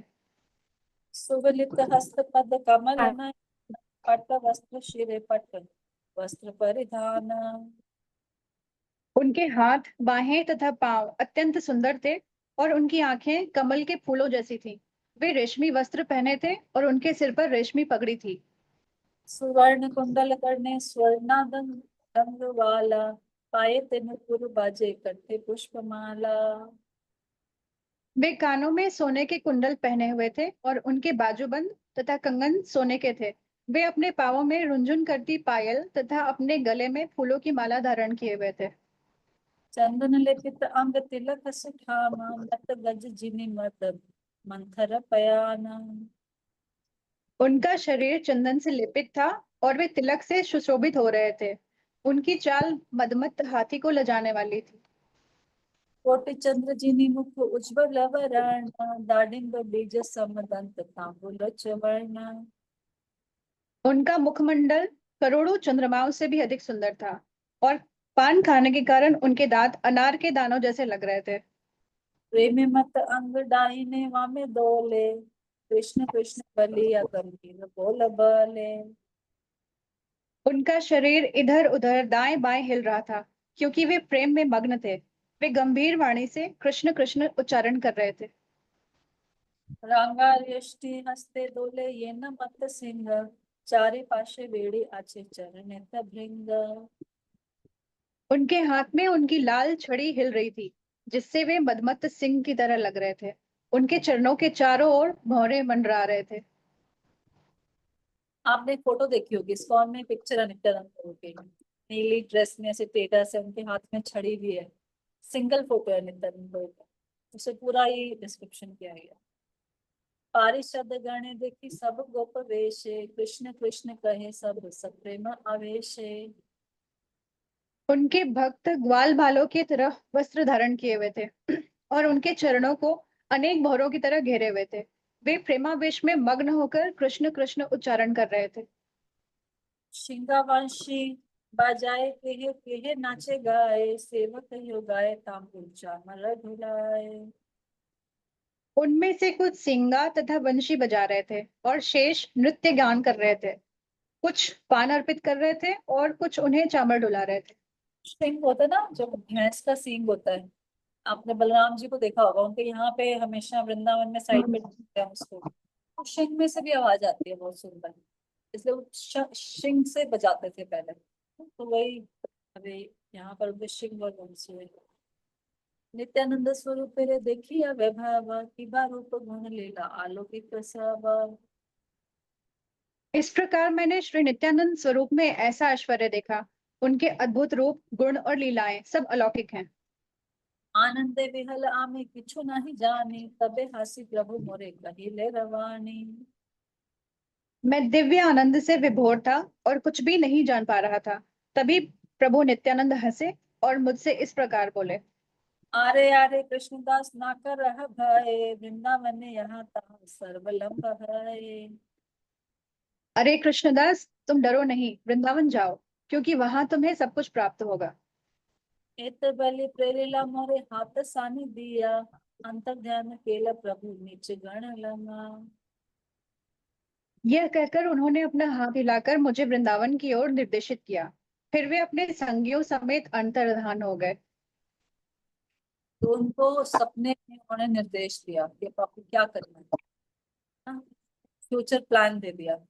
अगर फ्यूचर प्लान होता है तो लाइफ थोड़ी सी इजी हो जाती है। करना क्या है पता होता है ना, जब पता ही नहीं हुआ करना क्या है, तो फिर व्यक्ति यहाँ वहाँ ऐसे टाइम वेस्ट करता रहता है। तो उन्होंने उनका फ्यूचर प्लान दे दिया कि इस बुढ़ापे में भी उनको क्या करना है। मूर्छित हैया मुनि पड़ी नु भूमि ते, स्वप्न भंग हैला दिख है अच्छे प्रभाते। मैं मूर्छित होकर भूमि पर गिर पड़ा। मेरा स्वप्न टूट गया, और जब मुझे होश आया तो मैंने देखा कि प्रातः काल हो चुका था। ही देखी नु किशु नीनु करिए विचार, प्रभु आज्ञा हैला वृंदावन आई बार। मैंने जो कुछ देखा और सुना था उस पर विचार किया, और इस निष्कर्ष पर पहुंचा कि भगवान ने मुझे तुरंत ही वृंदावन जाने का आदेश दिया है। सही शनि वृंदावन करी नु गमाना, प्रभु कृपा ते सुखे आई नु वृंदावन। मैं उसी क्षण वृंदावन के लिए चल पड़ा, और उनकी कृपा से मैं बड़ी प्रसन्नता पूर्वक वृंदावन पहुंच गया। जय जय नित्यानंद नित्यानंद राम, यहाँ रे कृपा ते पाई नु वृंदावन धाम। भगवान नित्यानंद बलराम की जय हो, जिनकी कृपा से मुझे वृंदावन के दिव्य धाम में शरण प्राप्त हुई। जय जय नित्यानंद जय कृपा माय, यहाँ है ते पाई नु रूप सनातन आश्रय। कृपालु प्रभु नित्यानंद की जय हो, जिनकी कृपा से मैंने श्री रूप तथा श्री सनातन के चरण कमलों में शरण प्राप्त की। यहाँ है ते पाई नु रघुनाथ महाशय, यहाँ है ते पाई नु श्री स्वरूप आश्रय। उनकी कृपा से मुझे श्री रघुनाथ दास गोस्वामी जैसे महापुरुष की शरण प्राप्त हुई है, और उन्हीं की कृपा से मैंने श्री स्वरूप दामोदर का आश्रय प्राप्त किया है। तात्पर्य: जो व्यक्ति श्री श्री राधा तथा कृष्ण की सेवा करने में दक्ष बनने का इच्छुक हो, उसे सदैव स्वरूप दामोदर गोस्वामी, रूप गोस्वामी, सनातन गोस्वामी तथा रघुनाथ दास गोस्वामी के मार्गदर्शन में रहने की आकांक्षा करनी चाहिए। इन गोस्वामियों का संरक्षण प्राप्त करने के लिए मनुष्य को नित्यानंद प्रभु की कृपा प्राप्त करनी आवश्यक है। लेखक ने इन 2 श्लोकों में इसी तथ्य को बतलाने का प्रयास किया है। तो उन्हें क्यों भेजा वृंदावन में? वो कहीं भी रहकर लिख सकते थे, है ना। लिखने को तो उनको अपनी राइटिंग करनी है, कहीं भी बैठ के लिख लें, क्या फर्क पड़ता है, लेकिन नहीं। वृंदावन में क्या है? अनीता श्रीवास्तव माता जी म्यूट कर लीजिए। वृंदावन में क्या है या धाम में क्या होता है? साधु संग मिलता है। उस साधु संग से हमें शक्ति प्राप्त होती है कोई भी कार्य करने की, है ना। तो अभी जैसे अभी यात्रा थी, पुष्कर यात्रा, मैंने बहुत इस बार बहुत ज्यादा अनुभव किया इसको, साधु संघ के इम्पोर्टेंस को। अभी वहां पे सारे क्या है, अब गुरु महाराज की यात्रा है ना, गुरु महाराज फिजिकली हमारे साथ नहीं थे, लेकिन हर एक व्यक्ति गुरु महाराज के बारे में बात कर रहा था। हर एक लेक्चर में, हर एक चीज में गुरु महाराज का स्मरण हो रहा था। हर एक एक्ट में उनका, इतनी पिक्चर्स लगी हुई थी आसपास, सारे इतने कोट्स लगे हुए थे। और जितने लेक्चर हुए उनकी शिक्षाओं से, अगर आज आपने सुबह का लेक्चर सुना, हिज होलीनेस भक्ति पद्म सौरभ महाराज का लेक्चर था, अमेजिंग। ब्रह्मा जी की स्तुतियां बता रहे थे, और ब्रह्मा जी की स्तुतियों में वो कंपेयर कर रहे थे किसके साथ? गुरु महाराज की क्वालिटीज के साथ। अमेजिंग, रोंगटे खड़े हो रहे थे उसको सुन के, आप सुन सकते हैं। और कल रात को उन्होंने दिया था चतुर्श्लोकी भागवतम पे, अमेजिंग। तो उससे पहले भक्ति आश्रय वैष्णव स्वामी महाराज ने, प्रबोधानंद सरस्वती महाराज ने, श्री राम प्रभु ने बहुत बहुत बहुत अमेजिंग लेक्चर्स दिए। तो वहां जाके रियलाइज हो रहा था कि अरे ये एक्चुअली पर्पस है। धाम यात्रा मतलब धाम, तो हमने तो मंदिर एक ही बार देखा, ब्रह्मा जी का इकलौता मंदिर है पुष्कर में, एक सिंगल, वो एक ही बार देखा, उसमें हम दोबारा गए नहीं। लेकिन जो मेन था ना वो था हियरिंग। ऐसे नेक्टर बरस रहा था ना, कहते हैं लिक्विड नेक्टर, नेक्टर बरस रहा था हर एक लेक्चर में, ऐसे नेक्टर बरस रहा था। और उससे जो भक्ति करने की इच्छा है ना वो और सुदृढ़ हो रही थी, और इच्छा हो रही थी नहीं हम ये भी पढ़ेंगे, हम ऐसे भी करेंगे। हर हर स्टेप में जैसे जैसे उन महान भक्तों को सुन रहे थे हम लोग, मतलब पहले भी हम जाते थे, और लेकिन अब धीरे धीरे जैसे अभी क्योंकि हम गुरु महाराज को सामने नहीं देख पाते हैं, हम उनको मिस भी करते हैं, तो उनके बारे में जितना हम सुनते हैं, कल 3 या 4 घंटे उनका वो हुआ था, गुरु महाराज का ग्लोरिफिकेशन हुआ था, सारे भक्तों ने किया था। अजय गौरांग प्रभु, दशावतार प्रभु, श्रीदाम प्रभु, कृष्ण के प्रभु, मतलब वो जितना सुन रहे थे, जितना सुन रहे थे उतना ज्यादा उनके पास में आपको मतलब उनसे प्रेम की अनुभूति ज्यादा हो रही थी। तो अभी हमारी भक्ति वैभव क्लास में भी यही बताया था, किसी ने पूछा धाम का वर्णन हो रहा था, क्या हमें धाम यात्रा में जाना चाहिए? कौन सा प्रसंग चल रहा था माता जिसमें यात्रा के बारे में बता रहे थे, यात्रा पे जाना चाहिए? कोई बात हो रही थी, शायद विदुर जी की या किसी चीज की बात हो रही थी कि यात्रा पे गए, विदुर जी निकल गए यात्रा पे, तो बोला था यात्रा पे जाने की क्या आवश्यकता होती है? तो उन्होंने बोला बोला कि अगर हम यहीं पे ही फील कर लेते हैं, हम टेम्पल में हमें सेटिस्फाइड है, हमें जाने की क्या जरूरत है? यात्रा हम भगवान के साथ सेटिस्फाइड। उन्होंने बोला नहीं, यात्रा पे जाना चाहिए, क्योंकि यात्रा पे जाके क्या मिलता है? बहुत सारे सीनियर डिवोटीज का संग होता है। हमारे टेम्पल में भी आ जाते हैं, एक आते हैं, फिर 2 4 10 दिन बाद दूसरे आ जाते हैं, फिर तीसरे आते हैं, फिर वहां पे तो सुबह शाम दोपहर असंख्य भक्त, असंख्य भक्तों के रियलाइजेशन, जिन्होंने बहुत पर्सनली भगवान को सर्व किया है, गुरु को सर्व किया है, उनकी अनुभूति से क्या होता है, हमारी अपनी अनुभूति स्ट्रांग होती है। हमारी अपनी जो प्रेरणा होती है ना, प्रेरणा के स्रोत होते हैं वो सारे लोग, तो वहां से हमें बहुत ज्यादा डिवोशन हमारे अंदर पैदा होती है। तो वही यहाँ पर बता रहे कि वृंदावन जाने का बोला, क्यों बोला? किसकी शरण? यहाँ पर रूप गोस्वामी की शरण ली, सनातन गोस्वामी की शरण ली, रघुनाथ दास गोस्वामी की शरण ली, इनकी शरण ली, इनसे सीखा, और फिर शक्ति लेकर फिर वो ग्रंथ लिखा। कृपा के बिना कोई चीज नहीं पूरी हो सकती, है ना? आज सुबह जब वो महाराज भक्ति पद्म सौरभ महाराज शुरू करे थे लेक्चर, तो उन्होंने पूरे वो श्लोका पढ़े ब्रह्मा जी के प्रेयर्स के, तो उन्होंने बोला, एक लाइन बोली, कहते पहले हम सारे शक्ति प्राप्त करने के लिए सारे श्लोक पढ़ेंगे। फिर बड़ा अच्छा लगा कि श्लोक उन्होंने बाद में भी सारे पढ़े, वही वाले ब्रह्मा जी के प्रेयर्स, फिर उसको एक्सप्लेन भी किया सब कुछ किया, बट बोले नहीं नहीं, पहले हम पूरे श्लोक पढ़ेंगे शक्ति प्राप्त करने के लिए। कोई भी आध्यात्मिक कार्य करने की शक्ति हमारे पास नहीं है। वो आध्यात्मिक कार्य की शक्ति हमें कहाँ से मिलती है? एसोसिएशन से मिलती है, और ये महान भक्तों के आश्रय में जाने से मिलती है। इसलिए ये लोग कहाँ जा रहे हैं कि मैं उनकी कृपा से स्वरूप दामोदर जी का आश्रय प्राप्त करूं। ठीक है। सनातन कृपाए पाइनु भक्ति रस सिद्धांत, श्री रूप कृपाए पाइनु भक्ति रस प्रांत। और कौन पढ़ेगा अभी? कविता गर्ग माता जी पढ़िए। हरे कृष्ण माता जी पढ़ा। सन- अनुवाद। सनातन गोस्वामी की कृपा से मैंने भक्ति के अंतिम निष्कर्ष प्राप्त किए हैं, और श्री रूप गोस्वामी की कृपा से मैंने भक्ति के सर्वोच्च अमृत का आस्वादन किया है। तात्पर्य। भक्ति विज्ञान के शिक्षक श्री सनातन गोस्वामी प्रभु ने कई पुस्तकें लिखी, जिनमें से बृहद भागवतामृत अत्यधिक प्रसिद्ध है। जो कोई भी व्यक्ति भक्ति तथा कृष्ण के विषय में जानना चाहता है, उसे यह पुस्तक पढ़नी चाहिए। सनातन गोस्वामी ने भी श्रीमद् भागवत के 10वें स्कंद का एक विशेष भाष्य भी लिखा है, जो दशम टिप्पणी कहलाता है। यह ग्रंथ इतना उत्कृष्ट है कि इससे बढ़कर भगवान कृष्ण की प्रेममय लीलाओं को अत्यंत गहराई से समझा जा सकता है।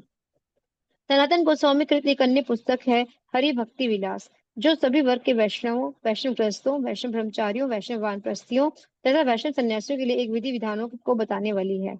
किंतु यह पुस्तक विशेषतः वैष्णव गृहस्थों के लिए रखी गई है थी। श्री रघुनाथ गोस्वामी ने विलाप कुसुमांजलि नामक अपनी स्तुति के 6ठे श्लोक में सनातन गोस्वामी के प्रति अपना आभार निम्न प्रकार से व्यक्त किया है। मैं वैराग्य से युक्त भक्ति रस को पीने के लिए अनिच्छुक था, किंतु सनातन गोस्वामी ने अपनी अहेतुक की कृपा से मुझे इसे पीने को बाध्य किया, अन्यथा मैं ऐसा न कर पाता। अतः वे करुणा के सिंधु हैं, वे मुझे जैसी पतित आत्माओं पर विशेष दयालु हैं। अतः मेरा कर्तव्य है कि मैं उनके चरणों में सादर नमस्कार करूं। कृष्णदास कविराज गोस्वामी ने श्री चैतन्य चरितमृत के अंतिम अनुभाग में रूप गोस्वामी, सनातन गोस्वामी तथा शिलजीत गोस्वामी के नाम विशेष रूप से वर्णन किया है, और इन तीनों गुरुओं के साथ साथ रघुनाथ दास के चरण कमलों पर अपना आदर नमस्कार अर्पण किया है। श्री रघुनाथ गोस्वामी ने भी सनातन गोस्वामी को भक्ति विज्ञान के शिक्षक के रूप में स्वीकार किया है। श्री रूप गोस्वामी तो भक्ति आचार्य कहे गए थे। उनकी सुप्रसिद्ध कृति भक्ति रसामृत सिंधु भक्ति विज्ञान है और इसे पढ़कर भक्ति का अर्थ समझा जा सकता है। उनकी दूसरी प्रसिद्ध कृति उज्ज्वल नीलमणि है, जिसमें उन्होंने भगवान कृष्ण तथा राधा रानी के प्रेम व्यवहार तथा दिव्य लीलाओं का विस्तृत वर्णन किया है। हरे कृष्ण। असंख्य पुस्तकें हैं, ये जीवन बहुत कम है। मतलब हम पढ़ते जाएंगे पढ़ते जाएंगे पढ़ते जाएंगे पढ़ते जाएंगे, तो जीवन बहुत छोटा है इतनी सारी किताबें पढ़ने के लिए, सच है। और इनमें सब में अमृत छुपा हुआ है। जितनी ज्यादा पढ़ेंगे, जितनी ज्यादा इसमें हम गोते लगाएंगे, उतना आनंद की अनुभूति करेंगे। लेकिन यहाँ क्या कह रहे हैं, मैं वैराग्य से युक्त भक्ति रस को पीने के लिए अनिच्छुक था। भक्ति में क्या है, वैराग्य तो है ही है, और वैराग्य बोला भी जाता है, वैराग्य लाया भी जाता है। तो कह रहे मैं अनिच्छुक था, मेरे में कोई, कौन कह रहे हैं ये, रघुनाथ दास गोस्वामी कह रहे हैं। किंतु सनातन गोस्वामी ने अपनी अहेतु की कृपा से मुझे पीने को बाध्य किया। मतलब जो चीज हमारे लिए बहुत मुश्किल होती है ना, भक्ति करना, भक्ति के नियमों का पालन करना, ये ऐसे क्यों करना है, ऐसे क्यों करना है, ये क्यों बोल रहे हैं, ऐसे नहीं करना, वो कैसे आसान हो जाती है किसी भक्त का आश्रय लेने से, है ना। मोटिवेशन मिलती है वहां से, उनकी बातें सुनने से, उनके आचरण को देखने से ना, उनके संग रहने से, उनके साथ सेवा करने से हमारे अंदर भी वो चीज डेवलप हो जाती है। राइट, तो यहाँ पर यही बोला है कि वैराग्य से है, तो भक्ति का रस है, बहुत मीठा है, पर सबको शुरू शुरू में बड़ा कड़वा लगता है। लेकिन किसी ऐसे भक्त के साथ रहेंगे, फिर ये रस हम इसका आस्वादन देते हैं। भक्ति रसामृत सिंधु, है ना। भक्ति के रस का क्या है, सिंधु है, बहुत बड़ी नदी है, लेकिन उसमें से मुझे एक बिंदु भी मिल जाए भक्ति, उसके बाद क्या बोलते हैं, भक्ति रसामृत सिंधु बिंदु, उसमें से एक डॉट भी मिल जाए, एक छोटा सा बूंद भी मिल जाए, तो मेरा जीवन क्या हो जाएगा, बढ़िया हो जाएगा। तो इसीलिए वो कहाँ गए, इन सब भक्तों का आश्रय लेने के लिए गए, इन सब भक्तों के एसोसिएशन के लिए गए। तो भक्ति में सबसे जरूरी चीज क्या है, एसोसिएशन। कई बार हमारे मन में कई कई विचार आते रहते हैं, ऐसा हो गया, ऐसा नहीं होना चाहिए था, ये हो गया, वो हो गया। अगर हम उसको अपने पास ही रखेंगे तो वो विचार हमें गला देंगे, जैसे दीमक गला देती है ना लकड़ी के दरवाजे को। लेकिन अगर हमने किसी से शेयर कर लिया, किसी से पूछ लिया, बात कर ली, और उन्होंने हमारा डाउट क्लियर कर दिया, तो वो दीमक क्या हो जाएगी, खत्म हो जाएगी। नहीं तो हम अपने क्वेश्चंस के साथ खुद ही खत्म हो जाएगा, हमारी भक्ति भी खत्म हो जाएगी। इसीलिए एसोसिएशन, कहते हैं भक्ति की जननी है साधु संग। भक्ति की जननी है साधु संग, भक्ति वहीं पर पैदा होगी जहां पर साधु संग है। अकेले अकेले भक्ति नहीं कर सकते। अकेले अकेले हम किताबों को पढ़ सकते हैं, अकेले अकेले हम चैंटिंग कर सकते हैं, लेकिन भक्ति करने के लिए, जो भक्ति के नेक्टर का आस्वादन करना है, वो हमें भक्त सिखाते हैं। यही भागवतम हमें बड़ी कठिन लगती है, यही सीसी हमें बहुत कठिन लगती है, लेकिन जब हम अपनी क्लास में पढ़ते हैं, अपने भक्ति शास्त्री, अपने भक्ति वैभव कोर्सेज में पढ़ते हैं, तो हमें लगता है तो बहुत सिंपल है, ऐसा तो कुछ नहीं है इसमें, हो सकता है, आराम से हो सकता है ना। तो भक्तों के संग से भक्ति क्या होती है, इसलिए भक्तों के साथ अपने आप को ओपन करना चाहिए, भक्तों को अपने आप को रिवील करना चाहिए ना, सिर्फ हाँ जी हाँ जी ये नहीं, अपने आप को, अगर हार्ट शेयरिंग भी होनी चाहिए ना। उससे क्या होगा, हार्ट शेयरिंग से हम उनसे अपना हार्ट शेयर करेंगे, वो अपने अपना हार्ट हमसे शेयर करेंगे। उनके हार्ट में कौन है, उनके हार्ट में कौन है, भगवान है। और फिर उनके हार्ट से वो भगवान कहाँ आएंगे, हमारे। उनके हार्ट में भक्ति है, वो भक्ति उनके हृदय से हमारे हृदय में प्रवेश करेगी। इसीलिए कहते हैं गुह्यम आख्याति पृच्छति, है ना। बातें करनी चाहिए, गुह्यम आख्याति करना चाहिए, पूछना चाहिए, बताना चाहिए, हाँ, तो ये भक्ति के अंग है। एसोसिएशन का यही मतलब है, गुह्यम आख्याति पृच्छति, बात करें, डिस्कस करें, पूछें ना, डाउट है तो क्लियर करें उसको। और फिर जब हम उसके बाद काम करेंगे तो हम डेडिकेशन के साथ, ठीक है।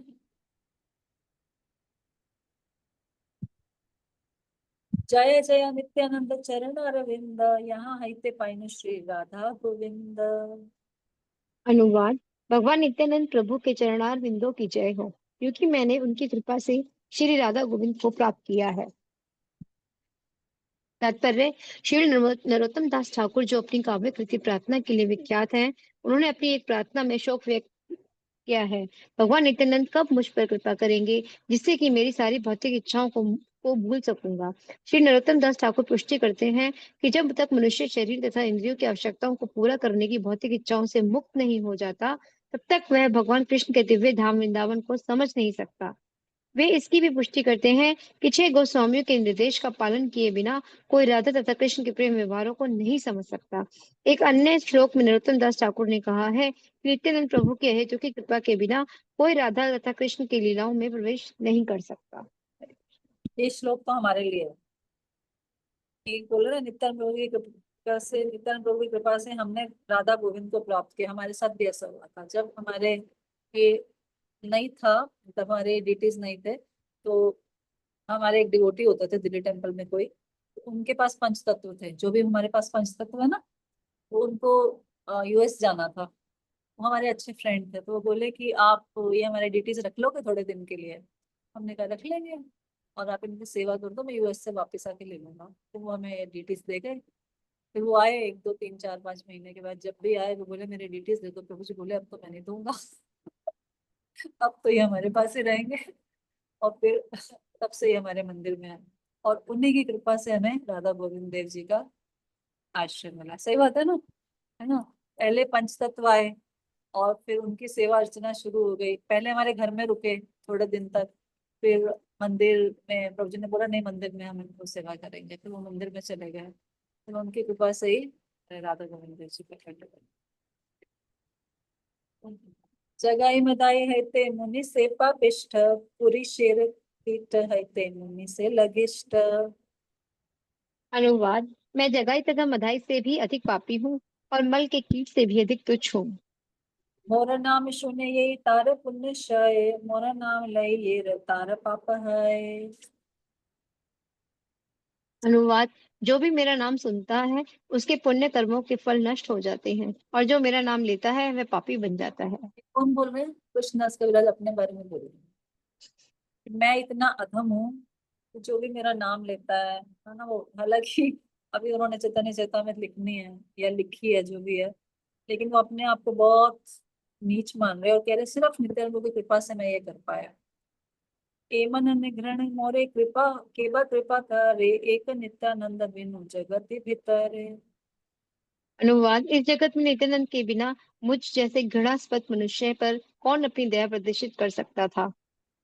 प्रेम मत नित्यानंद कृपा अवतार, उत्तम अधम किछु ना करे विचार। अनुवाद। क्योंकि वे प्रेमावश में मत रहते हैं और कृपा के अवतार हैं, अतः वे अच्छे बुरे में भेदभाव नहीं करते। तो नित्यानंद जी सब पर कृपा करते हैं। तो नित्यानंद जी का बर्थ प्लेस है एक चक्र ग्राम। कोई गया है एक चक्र ग्राम? आप कहाँ गए होंगे? गीतिका माता जी गई है? अच्छा, कब? हमारा ट्रिप क्या था? माता जी जो मायापुर यात्रा पे तो प्रभु जी लेके गए थे ना। तो हमारे इस देश मोहन प्रभु जी है ना, जो हमारे मेंटर है, हमारे गाइड है, हमारे शिक्षा गुरु हैं। वो जब हम उनके साथ पहले जाते थे ना मायापुर परिक्रमा में, हर बार हमें पकड़ के वहां ले जाते थे एक चक्रग्राम। बहुत दूर है, 5 6 घंटे का रास्ता है। और उस टाइम तो रोड्स भी बड़ी खराब होती थी, बस मतलब ऐसे ऐसे ऐसे ऐसे ऐसे चलती थी, बसें भी बहुत खराब होती थी। और प्रभु जी बोलते थे नहीं, एक चक्कर जाना है। और मुझे लगता था कि नहीं जाना, तो थकावट हो जाती, तो बोलते नहीं जाना है चलो। प्रभु जी पकड़ पकड़ के हमें हर बार कितनी बार यात्रा में जाते थे तो हमें जरूर लेके जाते थे। खैर अब तो रोड्स बहुत अच्छी हो गई हैं, वहाँ मंदिर भी बन गया, पहले तो कुछ भी नहीं था। तो लेकिन नित्यानंद उनको उनको पता है ना, उनको जानते हैं कि कृपा कहाँ से मिलनी है, नित्यानंद की कृपा कहाँ से मिलेगी। एक चक्रग्राम जाएंगे, उनसे प्रार्थना करेंगे, उनके डिटीज के दर्शन करेंगे, तो फिर वो होगा। तो इसलिए वो हमें शुरू से लेके जाते थे। तो कहते हैं वो प्रेम में मत रहते हैं, कृपा के अवतार है, अतः वो अच्छे बुरे में भेद नहीं करते, वो सबको भगवान की कृपा देते हैं। ये आगे पढ़े तारे करे निस्तार, अतएव निस्तारिला मोहे न दुराचार। जो उनके समक्ष भूमि पर गिरते हैं वे उनका उद्धार कर देते हैं, अतः उन्होंने मुझ जैसे पापी तथा पतित व्यक्ति का उद्धार कर दिया है। मोह पापिष्ठे अनिलेन श्री वृंदावन, मोहे न अधम दिला श्री रूप चरण। यद्यपि मैं पापी हूँ और अत्यंत अधम हूँ, फिर भी उन्होंने मुझे श्री रूप गोस्वामी के चरण कमलों का आश्रय प्रदान किया है। अब कोई धाम यात्रा तो वैसे भी कर सकता है, जाके घूम के आ सकता है, लेकिन धाम में जाके किसी वैष्णव का आशीर्वाद मिल जाए, किसी वैष्णव की संगति मिल जाए, वो एक कठिन चीज है। तो यहाँ पर नित्यानंद प्रभु जी ने उनको भेजा, तो वहां पर उनको किसका संग मिला? रूप गोस्वामी, सनातन गोस्वामी, सबका आश्रय मिला। इसलिए हम उनका धन्यवाद करें। धाम तो कोई भी, आजकल तो कोई भी गाड़ी उठाकर धाम चला जाता है, लेकिन धाम जाके कर क्या रहे हैं? दर्शन, हमें भगवान दिखेंगे नहीं, सिर्फ डेकोरेशन दिखेगी। हाँ, और घूम फिर के हम इधर उधर खा पी के आ जाएंगे वापस। लेकिन जब ऐसे वैष्णव के साथ होते हैं तो हमें धाम में दिव्य नजरें देते हैं ना, इस धाम को समझने के लिए। वो भाव देते हैं जिस भाव से हम धाम की महिमा को स्वीकार कर सकते। मोपापिष्ट, ये हो गया ना रूप गोस्वामी का आश्रम। श्री मदन गोपाल श्री गोविंद दर्शन कही बार ये सब कथा। मैं भगवान मदन गोपाल तथा भगवान गोविंद के दर्शन के विषय में ये सारे गोपनीय शब्द कहने के योग्य नहीं हूँ। वृंदावन पुरंदर श्री मदन गोपाल राम विलासी साक्षात ब्रजेंद्र कुमार। वृंदावन के प्रमुख अर्चा विग्रह भगवान मदन गोपाल रास नृत्य के भोक्ता हैं और ब्रजराज के साक्षात पुत्र हैं। श्री राधा ललिता संगे रास विलास मन मथ रूप यार प्रकाश। वे श्रीमती राधा रानी, श्री ललिता तथा अन्यों के साथ रास नृत्य का आनंद लेते हैं। वे कामदेवों के भी कामदेव के रूप में अपने आप को प्रकट करते हैं। तासामाविर्भूतचोरीस्यमान मुखाम्बुजा पीताम्बरधरस्तग्नि साक्षात् मन्मथ। पीताम्बर धारण किए तथा फूलों की माला से अलंकृत गोपियों के मध्य स्मित हास्य से युक्त कमल मुख वाले भगवान कृष्ण कामदेव के हृदय को भी मोहने वाले लग रहे थे। तात्पर्य: यह श्लोक श्रीमद् भागवत गीता के 10.32.2 से लिया गया है। तो माधुर्य लोकेर मन करे आकर्षण दुई पाशे राधा ललिता करे न सेवन। उनके दोनों ओर राधा तथा ललिता सेवा करती हैं। इस तरह वे अपनी माधुरी के से सबके हृदयों को आकृष्ट करते हैं। नित्यानंद दया मोरे तारे देखा श्री राधा मदन मोहने प्रभु करे दिल। प्रभु नित्यानंद की कृपा ने मुझे श्री मदन मोहन का दर्शन कराया और श्री मदन मोहन को मेरे प्रभु तथा स्वामी के रूप में मुझे प्रदान किया। मौध में दिल श्री गोविंद दर्शन कही बार कथा नहीं अकथ्य कथन। उन्होंने मुझ जैसे अधम को भगवान गोविंद का दर्शन कराया। ना तो शब्द उसका वर्णन कर सकते हैं और ना ही इसे प्रकट करना उपयुक्त होगा।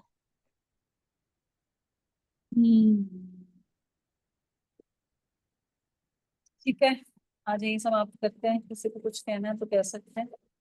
कल क्लास, अरे ये तो थोड़ा सा रह गया, पूरा कर दो क्या इसको? 5-7 मिनट एक्स्ट्रा लगेंगे, पूरा कर दो। ठीक है।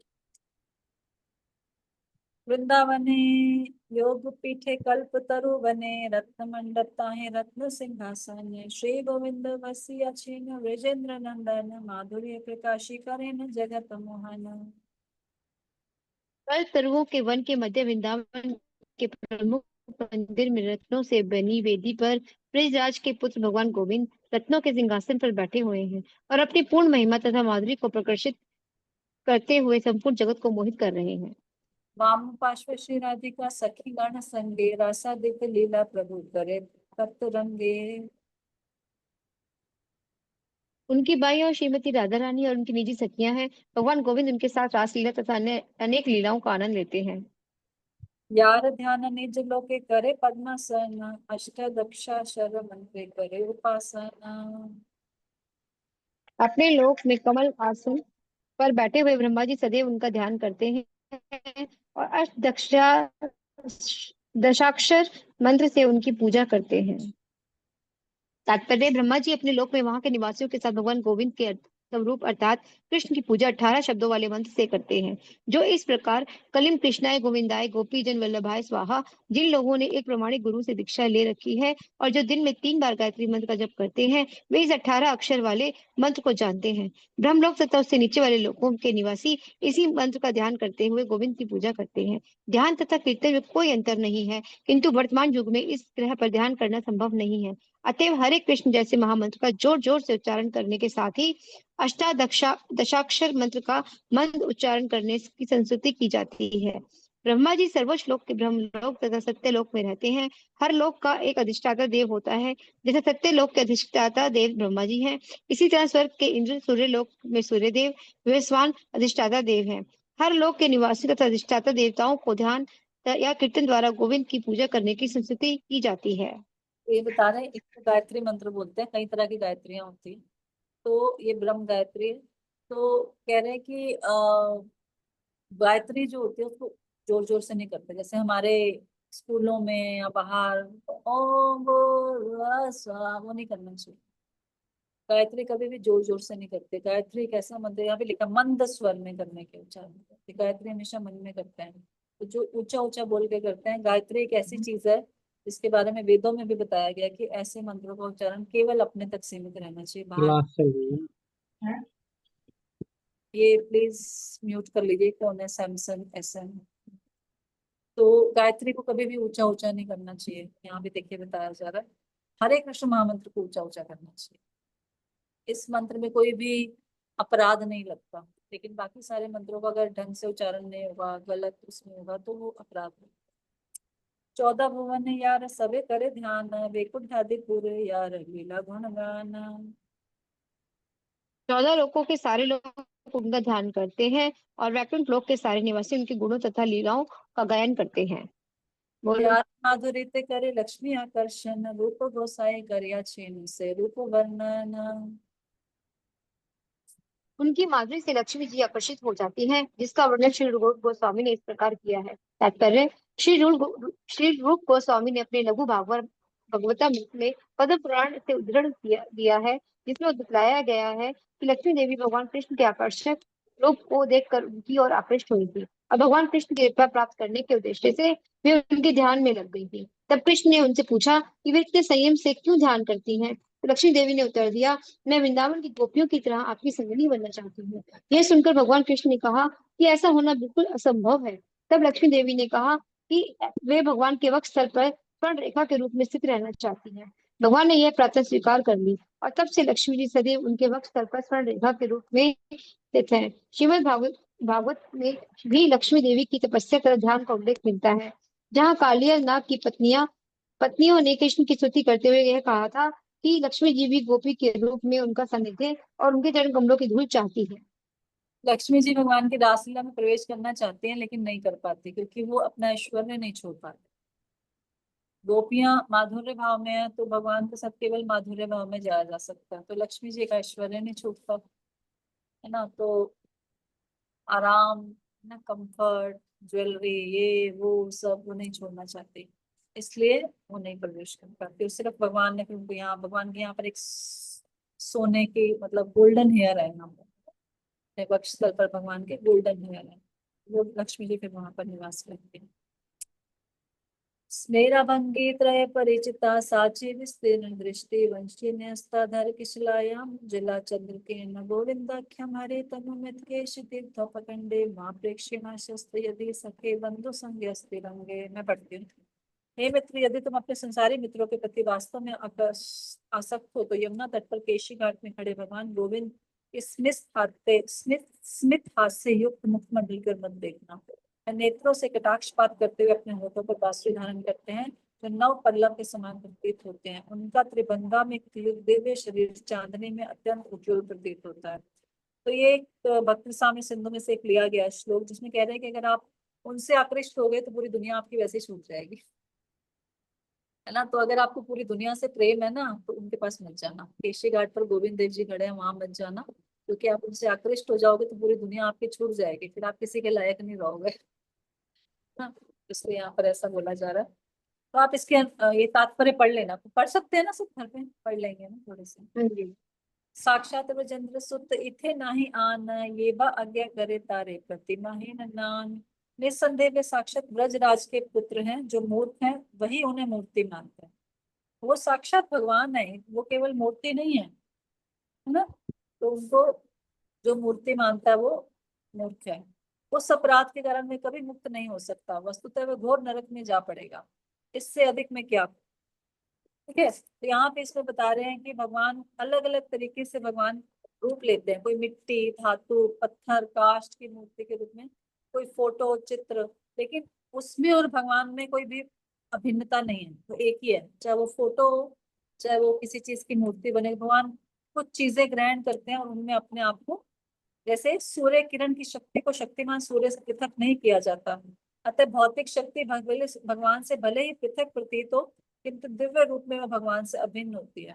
तो कभी भी भगवान के विग्रह को मूर्ति नहीं बोलना चाहिए। अब वो लोग बोलते हैं ना वो मूर्तियां, आपकी मूर्तियां बहुत अच्छी हैं। मूर्तियां वो होती है जिसमें कोई जान नहीं है। भगवान के उसको हमेशा क्या बोलते हैं, अर्चा विग्रह है। अर्चना करने के लिए जो भगवान ने एक विग्रह रूप धारण किया है, इसलिए उसको बोलते हैं डीटीज, अर्चा विग्रह है। इस्कॉन में कभी भी मूर्ति नहीं बोला जाता, अपराध है वो। तो हमें इन किसी भी चीज से अगर भगवान ने रूप लिया, चाहे लकड़ी से लिया है, चाहे किसी भी, उसको और उनको भगवान के ओरिजिनल रूप को हमें अभिन्न मानना चाहिए और उनकी पूजा करनी चाहिए। जो इनको अलग अलग मानता है वो क्या होता है, नारकीय दशा को प्राप्त। ठीक है, तो कहते हैं कि भगवान बता रहे एक ऐसा भी समूह है हिंदुओं का जो वो ऐसी पूजा की निंदा करता है ना। तो वो कहते हैं जी नहीं, मूर्ति पूजा नहीं करनी चाहिए। तो लेकिन कहते हैं शंकराचार्य जैसे मायावादी 5 रूपों की पूजा, पंचोपासना की संस्कृति करते हैं हाँ। किंतु वैष्णव भगवान के विविध रूपों, राधा कृष्ण, लक्ष्मी नारायण, सीताराम, रुक्मिणी कृष्ण की पूजा करते हैं। क्योंकि ऐसे लोग क्या सोचते हैं कि अंत में हर वस्तु निर्विशेष हो जाती है, इसलिए भगवान के स्वरूप की पूजा के विरुद्ध रहते हैं हाँ। जो लोग शरीर को आत्मा मानते हैं उन्हें श्रीमद् भागवतम में निंदित किया गया है। ये आप पढ़ लीजिएगा। इसमें यही बताया जा रहा है बेसिकली कि भगवान को कई लोग कहते हैं निराकार, लेकिन जो ऐसा करते हैं वो अपराधी होते हैं। आप अगर भगवत गीता का 12वां चैप्टर पढ़ेंगे, उससे पहले जो 5 श्लोक हैं उसमें इसी का वर्णन किया गया कि भगवान के दोनों रूप होते हैं, साकार भी होता है, निराकार भी होता है। तो भगवान से पूछा गया, अर्जुन ने पूछा कि आप तो मुझे दोनों रूपों के बारे में बता रहे हो, तो कौन सा रूप की पूजा करूं।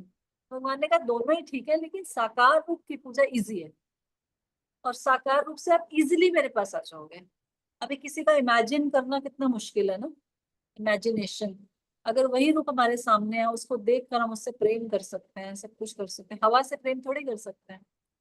तो इसीलिए भगवान वहां पर बोले 3rd श्लोक में कि साकार रूप की पूजा आसान है। वैसे दोनों मार्ग मेरे तक आएंगे, पर वो रास्ता बहुत कठिन है। कभी किसी को रियलाइजेशन होगी उसकी बड़ी कठिनाई के बाद, और फिर वो मेरे पास आएगा। लेकिन यहाँ साकार रूप की पूजा क्या है, आसान है। ठीक है, हे गोविंद प्रभु पाइन यहाँ हे ते ताहार चरण कृपा के पारे गणित। अतः ऐसा कौन है जो उनके नित्यानंद के उन चरण कमलों की कृपा का वर्णन कर सके, जिससे मैंने इस भगवान गोविंद की शरण प्राप्त की है। वृंदावन में रहने वाले सारे वैष्णवजन कृष्ण के परम मंगलमय नाम के कीर्तन में मग्न रहते हैं। भगवान चैतन्य तथा नित्यानंद वैष्णवों के प्राण धन है, जो श्री राधा कृष्ण की भक्ति के अतिरिक्त कुछ भी नहीं जानते। इस पतितात्मा को भगवान नित्यानंद की कृपा से ही वैष्णव के चरण कमलों की धूल और छाया प्रदान हो सकी है। भगवान नित्यानंद ने कहा वृंदावन में सब वस्तुएं सुलभ हैं। मैंने उनके संक्षिप्त कथन की यहाँ विस्तृत व्याख्या की है। मैंने वृंदावन आकर सब कुछ प्राप्त किया और नित्यानंद की वजह से सब कुछ संभव हो चुका है। या पढ़ लेना इसका तात्पर्य। मैंने बिना किसी संकोच के अपनी निजी कहानी लिख दी है। भगवान नित्यानंद के गुण मुझे उन्मत्त बनाकर ये सब बातें लिखने के लिए बाध्य कर देते हैं। भगवान नित्यानंद के दिव्य गुणों की महिमाएं अगाध है, यहाँ तक कि भगवान शेष भी अपने हजारों मुखों से उनकी सीमा को नहीं पा सकते। श्री रूप तथा श्री रघुनाथ के चरण कमलों में प्रार्थना करते हुए, सदैव उनकी दया की कामना करते हुए, मैं कृष्णदास उनके पद चिन्हों का अनुसरण करते हुए श्री चैतन्य चरितमृत का वर्णन कर रहा हूँ। इस प्रकार श्री चैतन्य चरितमृत आदि लीला के नित्यानंद बलराम की महिमाएं शीर्षक 5वें अध्याय का भक्ति वेदांत तात्पर्य पूर्ण हुआ। हरे कृष्णा कृष्णा कृष्णा हरे हरे, हरे राम राम हरे। ये लास्ट के जो कुछ 10-12 श्लोक है, आप आराम से घर में इसके तात्पर्य वगैरह पढ़ लेना। नेक्स्ट टाइम कुछ होगा तो हम उसको डिस्कस कर लेंगे। थैंक यू, हरे कृष्ण। कल क्लास नहीं होगी, कल हमारी आश्रय क्लास है, परसों होगी क्लास। और आपको किसी को कुछ कहना है, कोई बोलना है तो बोल सकते हैं। माता जी, आप जो बता रहे थे ना मॉर्निंग में, जो महाराज ने आज लेक्चर लिया था, तो बहुत सुंदर लेक्चर था वो। उसका लिंक हम शेयर कर सकते हैं ग्रुप पे। और वो ना बहुत एक्चुअली सुंदर। पूरा 10 घंटे का ही है। मैंने बोला राहुल प्रभु को उसको अलग करेंगे। दोनों महाराज के दोनों लेक्चर्स, बल्कि सारे लेक्चर्स ना जितने भी महाराज जी ने दिए हैं ना वहाँ पे, वो हमें सबको सुनने चाहिए। वैष्णव महाराज ने दिए हैं, प्रबोधानंद महाराज ने दिए हैं, वो सब सुनना चाहिए।